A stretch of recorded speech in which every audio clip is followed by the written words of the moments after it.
Did you know that hoarding is considered an offshoot of obsessive-compulsive disorder, otherwise known as OCD? It's also estimated that 1 in 4 people with OCD are considered compulsive hoarders. So why do people hold on to things? Typically when I work with my clients, I find that they hold on to things for 3 different reasons. The first reason, they've received gifts from people or hand-me-downs and they feel guilty about getting rid of them because someone actually took the time to buy those for them. I was going through a client's home and we came across piles of items. Underneath those piles were unopened gift boxes. So when I asked her about them, she said that they were from her in-laws. She never typically liked anything that they got for her, so she stopped opening those boxes. Even the gift card was still in a sealed envelope. The second reason is that they also feel guilty about getting rid of something that was given to them by someone who's no longer alive. It gives them the feeling that perhaps they're dishonoring that person if they let go of that item. Sometimes they just need validation that it's okay to let go of something. I had a client, for instance, who had a tea set given to her by her mother who had since then passed away. And she told me she never used the tea set. She even admitted that she didn't like to look at it. So I told her it was okay to say goodbye to it.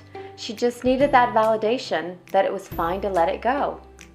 The third reason is that it's a security blanket and it fills some sort of void. Oftentimes when people have any kind of emotional or physical void in their lives, they tend to fill it with physical stuff rather than addressing the underlying reasons behind that feeling of emptiness. Have you ever heard of the term retail therapy? Yeah, well, that's where it comes from.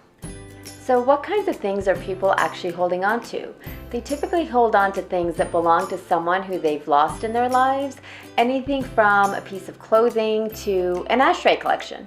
So it's understandable to hold on to someone's clothing because it might smell nice like them and bring back fond memories of that person, but there typically aren't a lot of good memories associated with an ashtray, let alone a whole collection of them. People also hold on to things from the past, such as grudges, negative, sad, or hurtful emotions. These are the types of things that hold you back from moving forward in your life, and there's something very freeing about letting the past go so you can just focus on the present. People also tend to hold on to people who aren't enhancing their lives. Relationship partners who are holding them back or treating them poorly, or even a friend or coworker who's dragging them down. So why not let these negative people go so you can make more room in your life for the positive people? Here are 3 questions to determine whether or not to let it go. Remember, this applies to physical things as well as emotions and people. First, ask yourself, do I really need this? Second, does it make me happy? And third, is this adding to or serving a purpose in my life? If the answer is no to all of those questions, what are you waiting for? Let it go. And that concludes this week's episode of Tuesday Tips. For your organizing needs, you can reach me at organizedlifebymichelle@gmail.com and be sure to like and subscribe to Doctors to You.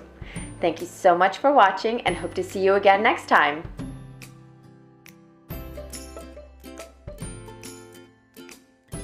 If the answer is no to all of those questions, what are you waiting for? Let it go! Let it go!